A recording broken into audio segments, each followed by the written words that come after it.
तो दोस्तों आप सभी जुड़ो जल्दी से। हम लोग आज जो करने वाले हैं वो साइंस का है मोस्ट इम्पॉर्टेंट ऑब्जेक्टिव क्वेश्चन। तो चलिए हम लोग क्वेश्चन को शुरू करेंगे। देखिए आपको क्वेश्चन थोड़ा कुछ अलग दिख रहा होगा। ये लिखा हुआ है विद्युत इस प्रकार से आप सभी देख लेना। विद्युत है इस प्रकार से, ठीक है ना। आप समझ गए, इस प्रकार से विद्युत है। तो चलिए क्वेश्चन क्या है पहला देख लो। विद्युत फ्यूज विद्युत धारा के किस प्रभाव पर कार्य करता है, क्वेश्चन मार्क दिया है। तो देखिए ऑप्शन ए में है उष्मीय, बी में है चुंबकीय, सी में है रासायनिक और डी में है इनमें से कोई नहीं। तो आप सभी बताना इसका राइट आंसर क्या होगा। तो चलिए हम लोग इसका राइट आंसर देख लेंगे। इसका राइट आंसर हमारा जो होगा ना वह होगा ए, यानी कि चुंबकीय। तो अब हम लोग करेंगे 2 नंबर सवाल को। देखिए हमारा 2 नंबर सवाल क्या है। डायनेमो ने किस प्रकार की धारा प्राप्त होती है। डायनेमो से किस प्रकार की धारा प्राप्त होती है। तो ऑप्शन ए में है डिस्ट धारा, बी में है प्रत्यावर्ती धारा, सी में है दोनों धाराएं और डी में है इनमें से कोई नहीं। तो आपको मैं बता दूं इसका जो राइट आंसर होगा ना वह होगा बी, यानी कि प्रत्यावर्ती धारा जो है वह डायनेमो से प्राप्त होता है। तो आई होप आप सभी को क्वेश्चन समझ में आ रहा होगा। समझ में आ रहा है तो आप सभी कमेंट में यस कीजिए। देखिए आ गया सबसे मोस्ट इम्पॉर्टेंट क्वेश्चन। यह बहुत इंपॉर्टेंट है क्योंकि यह क्वेश्चन हर एक साल पूछा गया है। तो देखिए क्वेश्चन क्या है 3 नंबर। दाढ़ी बनाने में कौन सा दर्पण उपयुक्त है। दाढ़ी बनाने में कौन सा दर्पण उपयुक्त है। तो ऑप्शन ए में है समतल, बी में है उत्तल, डी में है अवतल और सी में है अवतल और डी में है इनमें से कोई नहीं। तो इसका राइट आंसर क्या होगा आप सभी कमेंट में जल्दी से बताइए। तो इसका राइट आंसर देख लो आप सभी। इसका राइट आंसर हमारा हो जाएगा बी, यानी कि अवतल दर्पण जो है ना वह दाढ़ी बनाने के लिए प्रयुक्त होता है। तो अब हम लोग देखेंगे 4 नंबर सवाल को। देखिए सवाल क्या है, ध्यान से देखिएगा। चौथा सवाल है ना, आवेश का ऐसा मात्रक होता है। आवेश का ऐसा मात्रक क्या होता है। तो ऑप्शन ए में है वोल्ट, बी में है ओम, सी में है जूल, डी में है कूलम्ब। तो इसका राइट आंसर क्या होगा आप सभी फास्ट में कमेंट में बताओ। हाँ तो आप लोगों को मैं बता दूं इसका राइट आंसर जो है ना वो हमारा सी होगा। जो जो सी बताए हैं उनका बिल्कुल सही हुआ। तो चलिए अब हम लोग देख लेते हैं 5 नंबर सवाल को। हमारा 5 नंबर सवाल है क्या है देख लो। किस दर्पण से वस्तु का प्रतिबिंब बड़ा बनता है। किस दर्पण से वस्तु का बड़ा प्रतिबिंब बनता है। क्वेश्चन कुछ उलट पुलट लिखा गया है। क्वेश्चन सुन लो। किस दर्पण से वस्तु का प्रतिबिंब बड़ा बनता है। तो ऑप्शन ए में है समतल से, बी में है अवतल से, सी में है उत्तल से और डी है इनमें से कोई नहीं। तो इसका राइट आंसर जो होगा वह होगा बी, यानी कि अवतल दर्पण से ही सबसे बड़ा प्रतिबिंब बनता है, यानी कि राइट आंसर बी होगा। तो अब हम लोग देख लेते हैं 6 नंबर सवाल को। सवाल देखिए क्या है। निकट दृष्टि दोष का निवारण किस लेंस से होता है। तो ऑप्शन ए में है उत्तल से, बी में है अवतल से, सी में है बाइफोकल लेंस से और डी में है सिडरिकियर से। तो इसका राइट आंसर क्या होगा आप सभी जल्दी से बताइए। तो इसका राइट आंसर हमारा होगा सी, यानी कि बाइफोकल लेंस से ही निकट दृष्टि दोष है जो वह बीमारी ठीक होता है, यानी कि इसका निवारण हो जाता है बाइफोकल लेंस से। राइट आंसर हमारा सी होगा। तो अब हम लोग देख लेते हैं 7 नंबर सवाल को। सवाल पहले देख लो तो ऑप्शन देखेंगे हम लोग। देखिए सवाल क्या है 7 नंबर। निम्नलिखित में से कौन बायोफोकल बायोगैस ईंधन का स्रोत नहीं है। तो क्वेश्चन सुनो, निम्नलिखित में से कौन बायोगैस ईंधन का स्रोत नहीं है। तो इसका ऑप्शन देख लीजिए जल्दी से। देखिए इसका ऑप्शन क्या दिया हुआ है। ऑप्शन जो हमारा है पहला रकली, बी में है गोबर गैस, सी में है नाभिकीय ऊर्जा, डी में है कोयला। तो इसका राइट आंसर हो जाएगा हमारा 7 का सी, यानी कि नाभिकीय ऊर्जा जो है ना वह बायोगैस में नहीं आता। यानी कि बायोगैस का मतलब जो होता है वह किसी प्रकार के रासायनिक ऊर्जा से छोड़कर होता है। जैसे कोयला रो या उतना जहरीला गैस नहीं छोड़ता है, लकड़ी नहीं छोड़ता है, गोबर गैस नहीं छोड़ता है। तो यह नाभिकीय ऊर्जा जो है ना यही राइट आंसर होगा ये, क्योंकि यह ज़्यादातर जहरीला गैस छोड़ता है। तो चलिए अब हम लोग देख लेते हैं 8 नंबर सवाल को। सवाल देखिए हमारा क्या है।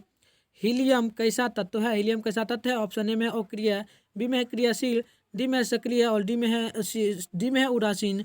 तो इसका राइट आंसर क्या हो जाएगा आप सभी जल्दी से कमेंट में बताइए। तो चलिए जो जो ऑप्शन ए बताए हैं उनका सही आंसर हुआ, क्योंकि हीलियम जो है वह अक्रियाशील धातु है। तो चलिए अब हम लोग देख लेते हैं 9 नंबर सवाल को। देखिए सवाल इस वीडियो में हम बहुत इंपॉर्टेंट कर रहे हैं, क्योंकि आप सभी का नज़दीक आप सभी का एग्जाम आप करीब 1 मंथ बचा है। 1 मंथ ना, 1 मंथ ही ना बचा है, जल्दी बताइएगा। तो आप सभी को तैयारी अच्छी से करना होगा। और हाँ इसी वीडियो से आज टेस्ट भी शाम में होगा। यदि आप लोग मेरे व्हाट्सएप ग्रुप में जुड़े हो तो बहुत अच्छा है, नहीं जुड़े हो तो कोई बात नहीं। मैं क्या करूँगा आपको इस वीडियो के कमेंट बॉक्स में एक अपना व्हाट्सएप ग्रुप का लिंक डाल दूंगा, ठीक है ना। उससे आप सभी जाकर ज्वाइन हो जाना और आप भी टेस्ट दे देना व्हाट्सएप ग्रुप पे। तो चलिए सवाल देखिए 9 नंबर क्या है। जल में हाइड्रोजन तथा ऑक्सीजन की परमाणु संख्याओं का अनुपात है। तो देखिए आप सबको बता दूं, हाइड्रोजन जो है ना उसका परमाणु संख्या कितना होता है, H2 H2 नहीं H1 होता है, H होता है ना हाइड्रोजन। देखिए हाइड्रोजन जो है वह होता है H1, इस प्रकार से होता है, देख लो H1 होता है हाइड्रोजन का। और क्या है ऑक्सीजन, ऑक्सीजन का जो होता है वह O2 होता है। तो इसमें देखिए 1/1 ये नहीं होगा, क्योंकि यहाँ पर 1:2 या 2:1 आना चाहिए। तो बी में देखिए 2:1 है, यानी कि हाइड्रोजन ऑक्सीजन अनुपात हाइड्रोजन 1 दिया गया है, यानी कि राइट आंसर हमारा जो होगा ना वह हमारा हो जाएगा बी 1:2:1, यानी कि हाइड्रोजन तथा ऑक्सीजन की परमाणु संख्याओं का अनुपात जो है वह 2:1 होगा। तो चलिए अब हम लोग देख लेते हैं 10 नंबर सवाल को। सवाल देखिए क्या है, 10 नंबर सवाल है आवर्त सारणी में कितने आवर्त हैं। तो ऑप्शन ए में है 7, बी में है 9, सी में है 8 और डी में है 12। तो आप सभी जल्दी से इसका राइट आंसर बताओ। तो इसका राइट आंसर हमारा हो जाएगा 7। आवर्त सारणी में जो कितने आवर्त होते हैं वह हमारा 7 होता है। तो आप सभी को ध्यान रखना है, आवर्त सारणी में 7 आवर्त होते हैं। तो चलिए हम लोग आप देखते हैं 11 नंबर सवाल को। देखिए 11 नंबर सवाल क्या है, ध्यान से देखिएगा। सिलिका क्या है, सिलिका क्या है। तो ऑप्शन ए में है धातु, बी में है अधातु, सी में है उपधातु, डी में है इनमें से कोई नहीं। तो इसका जो राइट आंसर हमारा हो जाएगा 11 का वह होगा सी। जो सी आंसर बताए हैं उनका सही हुआ, क्योंकि सिलिकन जो है सिलिका जो है वह उपधातु है। तो चलिए अब हम लोग देख लेते हैं 12 नंबर सवाल को। देखिए सवाल क्या है 12 नंबर, सबसे कठोर तत्व कौन है। सबसे कठोर तत्व कौन है। तो ऑप्शन ए में पत्थर, बी में है ईड़ा, सी में है कार्बन, डी में है ऑक्सीजन। तो आप लोगों को मैं बता दूं सबसे कठोर तत्व है जो वह हमारा हीरा होता है, यानी कि आपको राइट आंसर बी में डालना है। जो बी बताए हैं उनका सही हुआ, बी इसका राइट आंसर होगा। और जो भी बता रहे हैं उनका बहुत अच्छा आप सभी जवाब दे रहे हो। तो चलो हम देख लेते हैं आप 13 नंबर सवाल को। सवाल पहले देख लो, उसके बाद ऑप्शन को देखेंगे। 13 नंबर है नाइट्रोजन डाइऑक्साइड को कहा जाता है क्या। NO2 से सूचित किया जाता है। नाइट्रोजन डाइऑक्साइड का ऑक्साइड को किससे सूचित किया जाता है, NO2 से। तो NO2 के धुएं का रंग कैसा होता है। तो इसमें क्वेश्चन है नाइट्रोजन डाइऑक्साइड के धुएं का रंग कैसा होता है। तो ऑप्शन देख लो, उसके बाद आप सभी राइट आंसर बता देना। तो ऑप्शन ए में है भूरा, देख लो ऑप्शन ए में है भूरा, बी में है लाल, सी में है हरा, डी में है पीला। तो आप लोगों को मैं बता दूं इसका जो राइट आंसर होगा वह होगा भूरा, क्योंकि हाइड्रोजन नाइट्रोजन हाइड्रो क्या क्वेश्चन था, थोड़ा देख लेते हैं, रुक जाओ। तो क्वेश्चन क्या है, हाँ नाइट्रोजन डाइऑक्साइड का जो होता है ना रंग, धुआं जो निकलता है नाइट्रोजन डाइऑक्साइड से वह हमारा भूरा रंग का निकलता है। इस प्रकार से आपको ए ऑप्शन मारना है। तो चलिए आप सभी को समझ में आ रहा होगा। देखिए क्वेश्चन बहुत इंपॉर्टेंट है, क्योंकि हम लोग इसको एक एक चुन के लाए हैं ऑप्शन। देखिए क्वेश्चन क्या है 14 नंबर, ओजोन के एक अणु में कितने परमाणु होते हैं। ओजोन के एक अणु में कितने परमाणु होते हैं। तो आप सभी को ध्यान रखना है, ओजोन के एक अणु में परमाणु की संख्या जो होती है वह 3 होती है, यानी कि राइट आंसर हमारा सी होगा। तो चलिए अब हम लोग देख लेते हैं 15 नंबर सवाल को। सवाल देखिए क्या है, बहुत भी सवाल है सभी। आवर्त सारणी में कितने वर्ग होते हैं। तो आप लोगों को मैं बता दूं आवर्त सारणी में जो वर्गों की संख्या होती है वह हमारा 8 होता है। आप सभी को ध्यान रखना है, आवर्त सारणी में आपको पूछे कितने वर्गों की संख्या होती है तो आपको ध्यान रखना है 8, यानी कि राइट आंसर हमारा डी होगा। तो चलिए अब हम लोग देख लेते हैं 16 नंबर सवाल को। सवाल देखिए क्या है, सवाल देखिए ध्यान से। अक्रिय तत्व कौन है। अक्रिय तत्व कौन है। तो ऑप्शन ए में कार्बन, बी में है हीलियम, सी में है सोना, डी में है हाइड्रोजन। तो आप लोगों को मैं बता दूं 16 का जो राइट आंसर होगा ना वह हमारा होगा हीलियम, क्योंकि हीलियम ही है जो अक्रिय तत्व है। तो चलिए अब हम लोग बढ़ते हैं अगले नंबर सवाल की हो। चलिए नेक्स्ट नंबर हमारा सवाल क्या है। नेक्स्ट नंबर सवाल देखिए 17 है, डेंगू उत्पन्न करने वाला मच्छर किस तरह के जल में रहता है। क्वेश्चन बहुत बिबिया है जो कि पूछता है अक्सर, आपको ध्यान रखना है।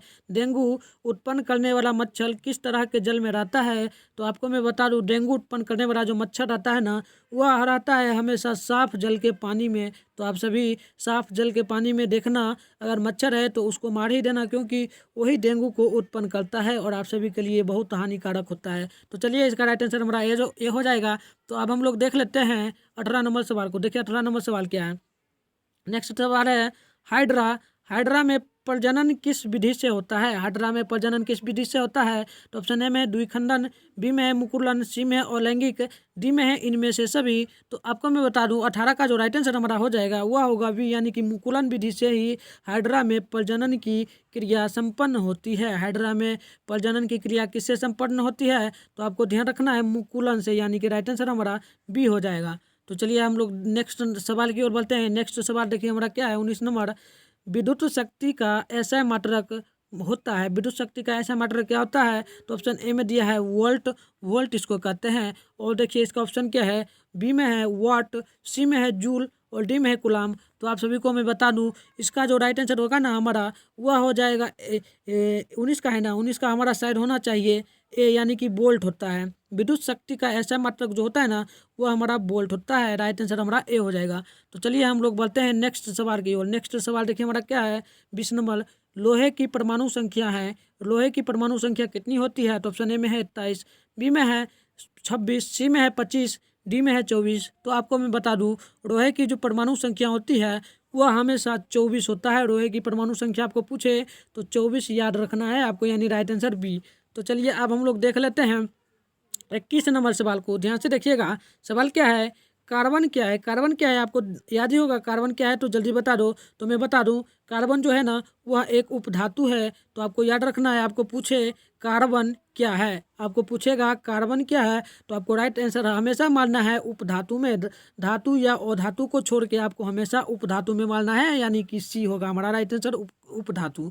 तो चलिए अब हम लोग देख लेते हैं नेक्स्ट सवाल को। नेक्स्ट सवाल देखिए क्या है हमारा 22 नंबर। घोंघा, घोंघा आप सभी खाए होंगे। घोंघा इस प्रकार से रहता है, उसका मुंह खुला हुआ ऊपर से रहता है, इस प्रकार से इधर से मुंह खुला रहता है, आप सभी देखे होंगे घोंघा। वही कह रहा है घोंघा किस समुदाय का प्राणी है? सवाल देखिए पहले नहीं पूछा गया था लेकिन इस बार आया है, यह न्यू मॉडल पेपर में भी दिया गया है। तो आपको याद रखना है घोंघा किस समुदाय का प्राणी है? तो ऑप्शन ए में है मोलस्का, बी में है इकाइनोड माता, उसके बाद है प्रोटोकोडांटा और डी में है एनिलिडा। तो आपको मैं बता दूं घोंघा जो है ना वह मोलस्का का एक प्राणी मोस्का का प्राणी है, यानी कि घोंघा जो है वह किस समुदाय से आता है? तो मोलस्का समुदाय से आता है घोंघा, आप सभी को याद रखना है ऑप्शन ए। चलिए अब हम लोग देख लेते हैं नेक्स्ट सवाल को। नेक्स्ट सवाल क्या है देखिए 23 नंबर। शुक्राणु बनता कैसे है? शुक्राणु बनता कैसे है? तो ऑप्शन ए में है वृषण में, बी में है अंडाशय में, सी में है गर्भाशय में, डी में है मूत्राशय में।